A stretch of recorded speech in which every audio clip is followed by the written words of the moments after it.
Nós temos curso de medicina em município de 30 mil habitantes que mal tem uma UBS. Como é que nós vamos formar médico de qualidade num ambiente desse? É uma das críticas ao projeto, né, que ele funcionaria como uma reserva de mercado e impediria, por exemplo, o barateamento de honorários médicos. Nós não estamos visando uma reserva de mercado, nós estamos visando qualidade na formação que vai gerar segurança às pessoas que são atendidas por esses médicos.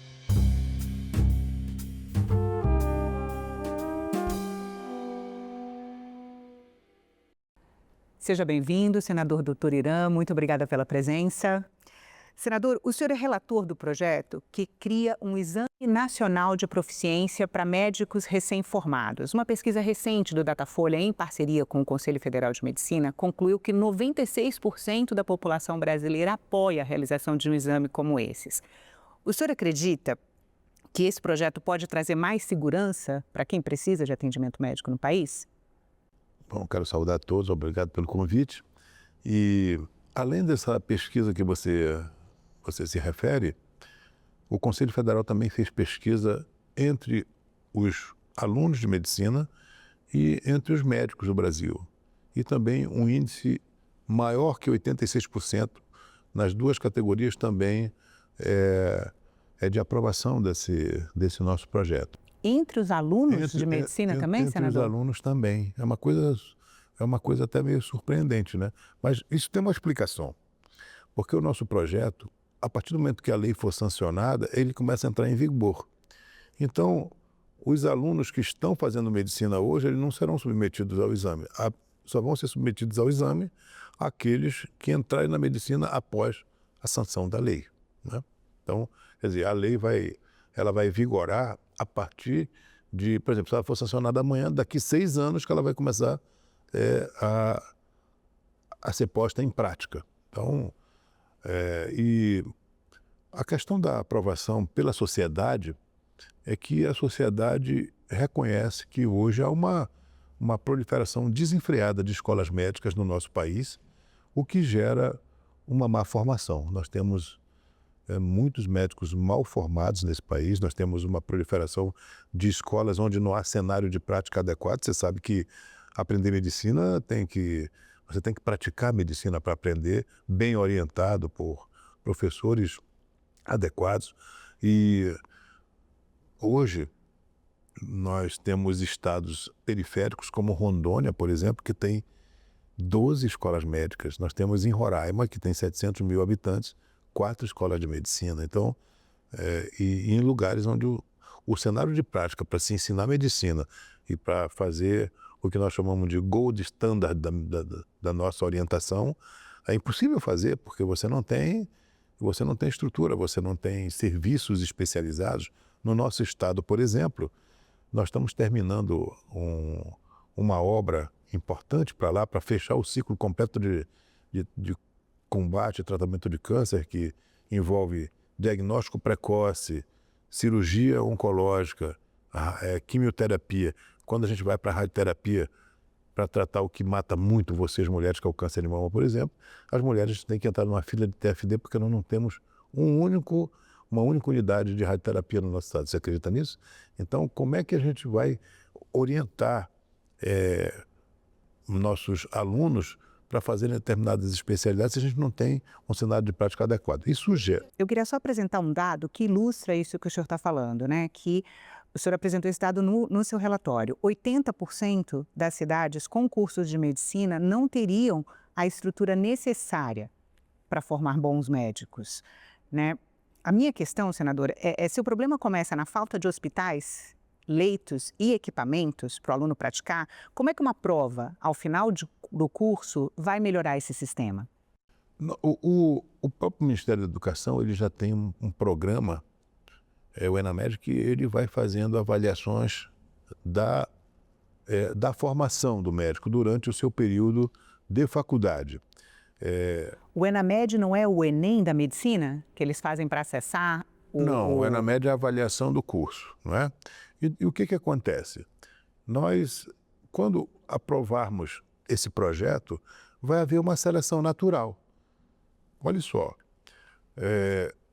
Primeiro, os alunos ficaram muito mais preocupados porque com a formação e vão demandar muito das suas escolas, porque óbvio que alguém que está investindo numa instituição privada 1,5 milhão mais ou menos num curso de medicina, ele vai ficar muito preocupado de ser aprovado no exame de proficiência, que vai versar não uma prova assim, mas vai ser uma prova de conhecimento técnico, habilidades e atitudes, porque o médico, além de conhecimento, ele tem que ter atitude. Você vê que hoje nós estamos vendo médico aí praticando alguns delitos que são extremamente condenáveis pela sociedade. Tem médico matando mãe para ficar com herança, essas coisas são absurdas. É uma coisa inadmissível numa formação humanística que é uma formação médica. Nós temos uma preocupação muito grande, o movimento médico brasileiro, porque, olha só, além de tudo isso, a nossa formação na especialidade, que também é o nosso padrão ouro, que é a residência médica, ela está sendo ferida de morte pelo programa Mais Médico. Vou te explicar por quê. Muitos alunos que são oriundos das faculdades mais diversas do país, nós temos mais de 400 faculdades no país, temos mais faculdade do que nós temos mais faculdade do que os Estados Unidos. Os Estados Unidos tem 212, nós temos 430 mais ou menos.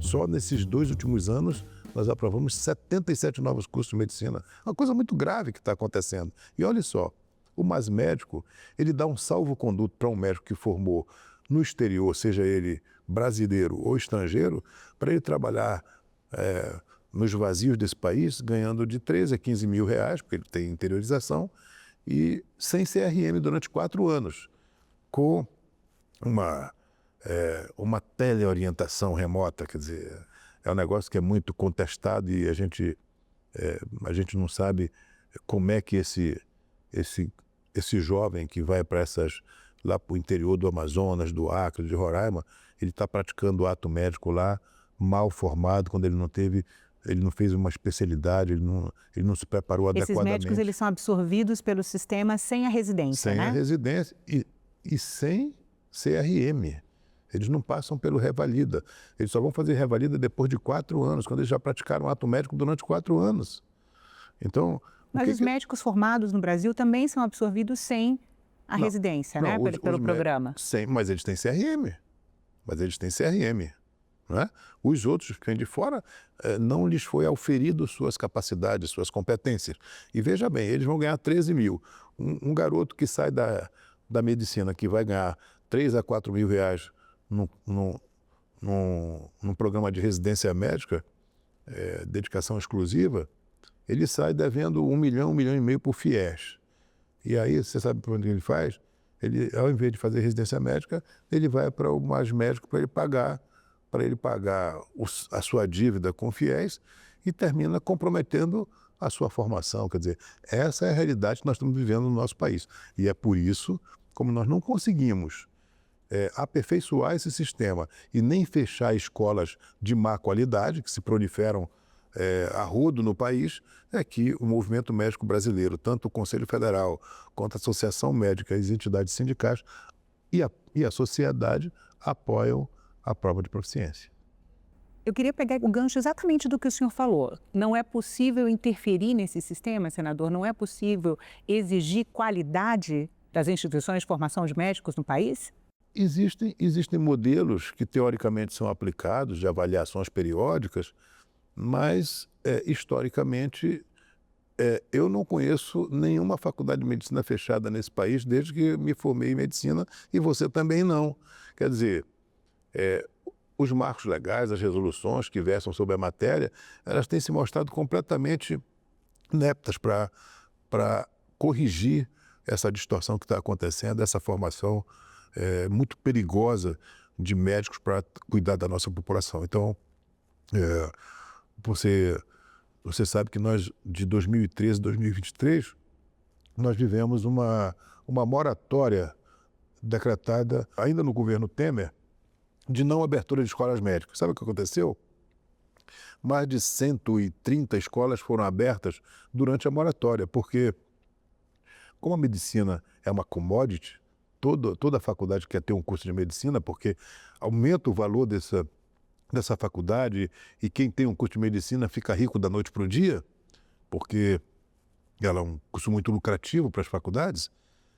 Durante a moratória, essas grandes corporações que têm muito dinheiro foram à justiça e abriram, através de liminares, sem menor critério, esses cursos de medicina, burlando a moratória. Quer dizer, a gente falou muito em moratória, quando a gente foi ver, durante a moratória foi uma das épocas que mais abriram um curso de medicina, e sem critério. Quer dizer, nós temos curso de medicina em município de 30 mil habitantes que mal tem uma UBS.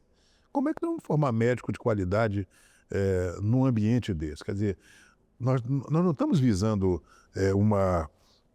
uma reserva de mercado, nós estamos visando qualidade na formação que vai gerar segurança às pessoas que são atendidas por esses médicos, que serão chancelados através de uma prova. Mas essa é uma das críticas ao projeto, né? Que ele funcionaria como uma reserva de mercado e impediria, por exemplo, o barateamento de honorários médicos. Como que o senhor responde a essa crítica?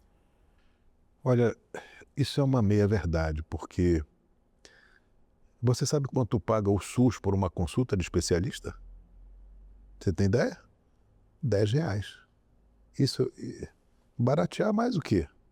Vou cortar meu cabelo e eu corto em barbeiro, que é baratinho, porque o cabelo é pequeno, eu pago 50. Quer dizer, para eu fazer uma consulta oftalmológica, o SUS me paga 10.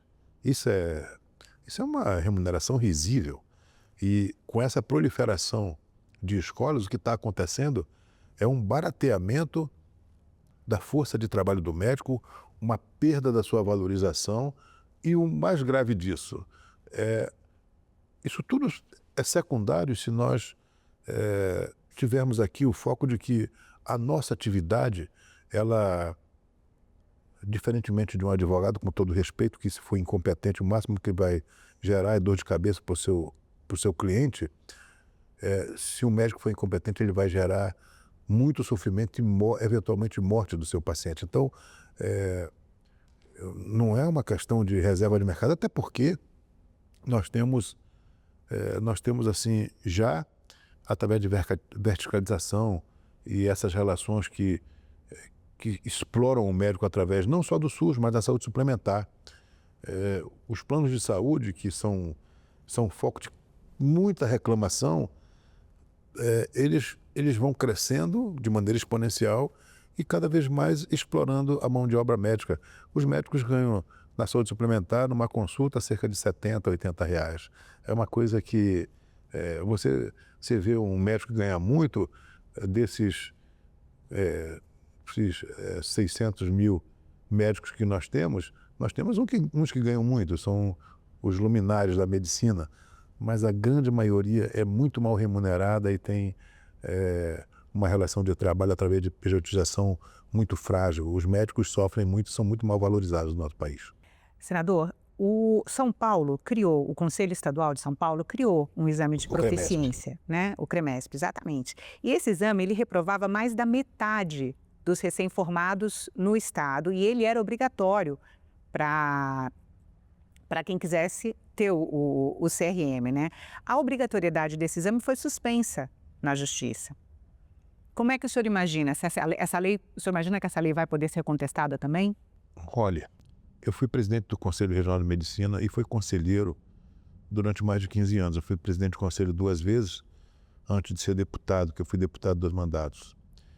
Àquela época, o CREMESP criou uma avaliação voluntária de egressos. Ela nunca foi obrigatória. Os alunos, eles tinham inclusive alguns estímulos, desconto em algumas taxas do conselho, enfim, para fazer uma avaliação que servisse para o próprio aluno ver se ele estava preparado ou não. Ele não tinha nenhuma sanção, não é? E foi uma coisa muito preocupante. Os resultados não foram bons. Então, desde aquela época, eu já fui contra a prova de proficiência. Eu já fui contra, porque a gente tinha um sonho naquela época, há 20 anos atrás, de que nós poderíamos fechar escolas médicas, que essa moratória ia parar de abrir curso de medicina, e não foi o que aconteceu. Quer dizer, nós temos hoje, infelizmente, nós vamos ter lá para 2030, 2032, 1 milhão de médicos no nosso país.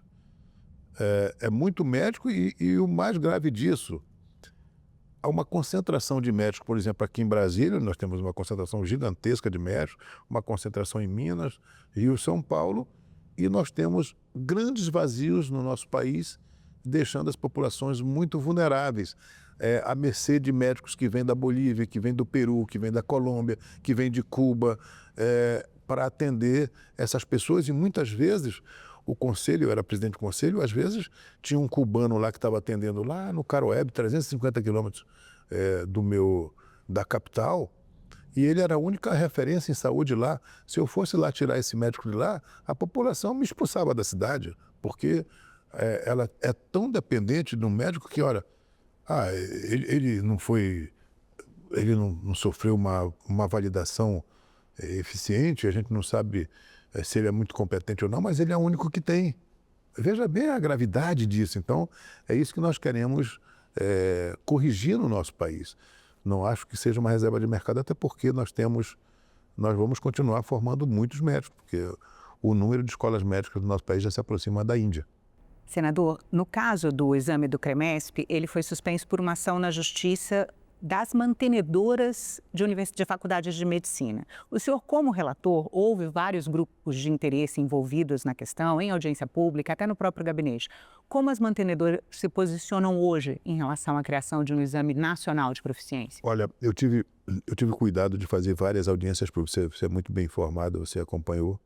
Fizemos 4 audiências públicas e ouvimos todos os setores, né? Ouvimos Ministério da Educação, Ministério da Saúde, Conselho, AMB, faculdades públicas, privadas, governo, e eu terminei de concluir o meu relatório e aparentemente, primeiro no Colégio de Líderes que eu coloquei a matéria, todos os líderes que participaram são a favor, e o senador Rogério Carvalho, representando o Partido dos Trabalhadores, fez alguns questionamentos em relação à participação do Ministério da Educação e do Ministério da Saúde.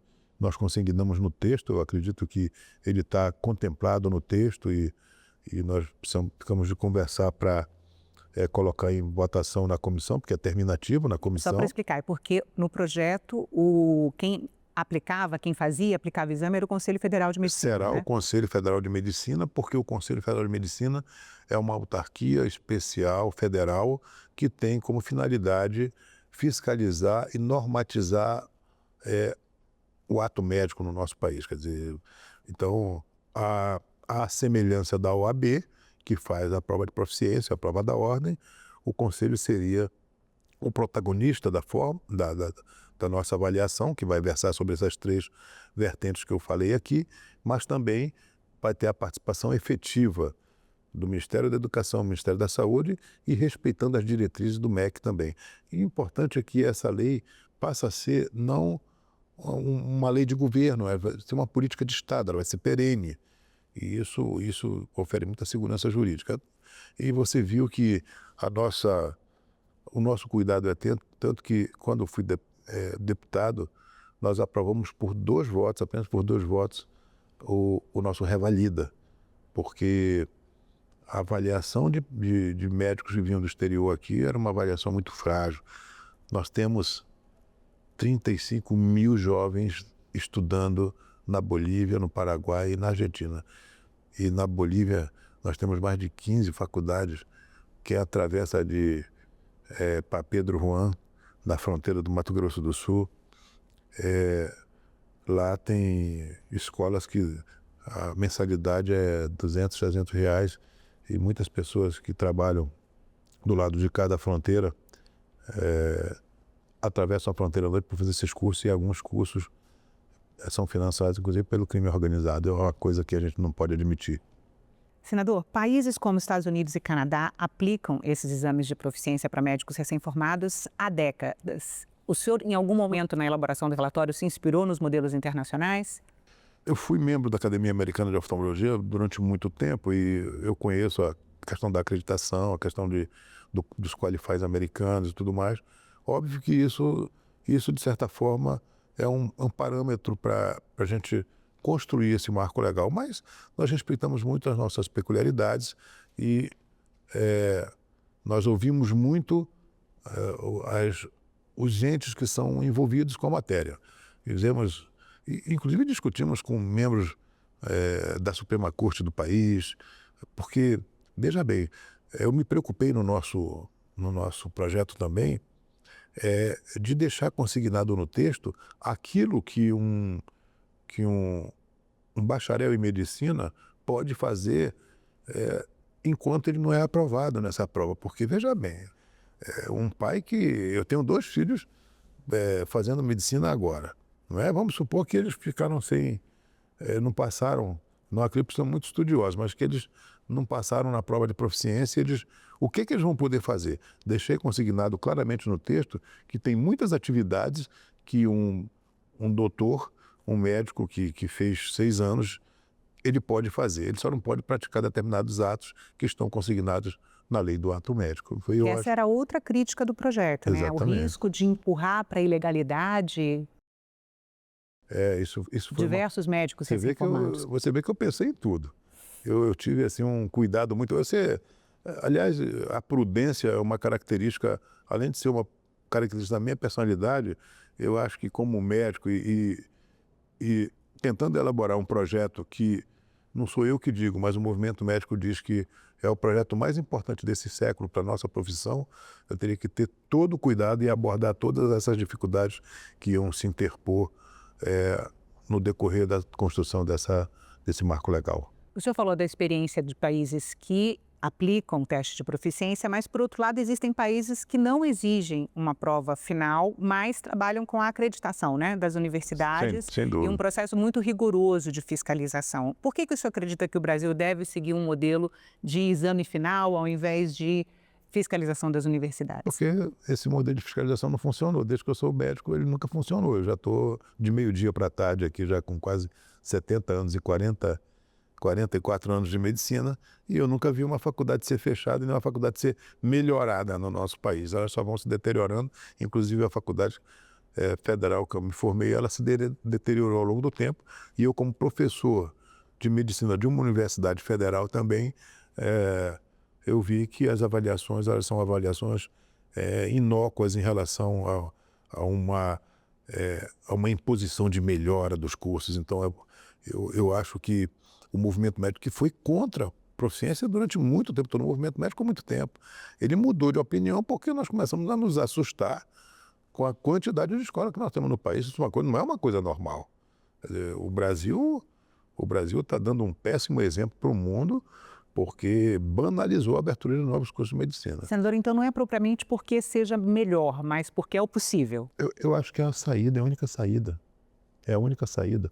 Assim como os advogados, quer dizer, bacharel em Direito, nós já temos, eu acho que quase 5 milhões no Brasil, e nós temos 2 milhões e pouco de advogados. Não fosse pelo exame de ordem, eu acho que haveria uma formação muito mais inadequada de advogados. Eu acho que o modelo, que é um modelo questionável, mas é o melhor que nós podemos fazer. E no nosso caso, eu estou absolutamente convicto de que nós estamos, ao aprovar esse projeto, que ele ainda vai para a Câmara, e na Câmara tem um outro projeto que está aprovado, a urgência dele já está no plenário, que é um projeto do deputado Luizinho, líder do Progressista, do meu partido, que já teve urgência aprovada, com quórum de PEC. Quer dizer, há uma maioria absoluta a favor desse projeto lá, e que será pensado esse projeto daqui para que nós possamos aperfeiçoar ainda mais no decorrer da tramitação no plenário da Câmara dos Deputados. Senador, o governo já faz uma avaliação geral, né, dos alunos no fim do curso, e esse resultado compõe a nota que as instituições de ensino recebem. Agora, o governo criou um exame também para acesso às residências, um exame nacional de acesso às residências, né? O exame que o senhor está propondo, ele vai conversar com essa estrutura avaliativa que já existe no país? Está consignado no texto. Nós vamos respeitar diretrizes tanto do Ministério da Educação quanto do Ministério da Saúde, que são os ministérios que são muito interessados em ser protagonistas de todo esse marco legal e das resoluções que norteiam a formação do médico brasileiro, né? Que tange não só a formação quanto o pós-graduação. Quer dizer, o Ministério da Educação, o Ministério da Saúde é fundamental na construção daquilo que a gente considera mais importante da formação da especialidade, que é a residência médica. E a residência médica no país, hoje nós temos mais de 50 mil vagas, 70 mil vagas, e sobram 20 mil vagas. Por quê? Porque tem muitas especialidades que elas são muito procuradas e outras onde há um vazio. Quer dizer, nós temos que trabalhar em relação a essa realidade. E eu acho que isso é uma coisa que tem que ser feita pelo Conselho, pela Associação Médica, pelo Ministério da Saúde, Ministério da Educação, e que a gente estabeleça marcos, assim, marcos perenes. Eu vou te dar um exemplo de uma coisa que nós discutimos muito, que é a demografia médica, que é a concentração de médicos nos grandes centros. Eu apresentei um projeto agora para tentar estimular a presença do médico nos vazios, né, nos lugares mais longínquos, que a gente vai amortizar um determinado percentual ao mês para aquele médico que vá para lugares que são necessários à avaliação do Ministério da Saúde. A cada mês ele vai abater 1% da sua dívida com o FIES, se ele ficar nesses lugares. Eu acho que a gente vai, com isso, efetivamente estimular um egresso a ficar em lugares onde a gente precisa de mais médicos no nosso Brasil. Senador, muito obrigada pela entrevista. Uma honra, me convide mais vezes. Estava com saudade.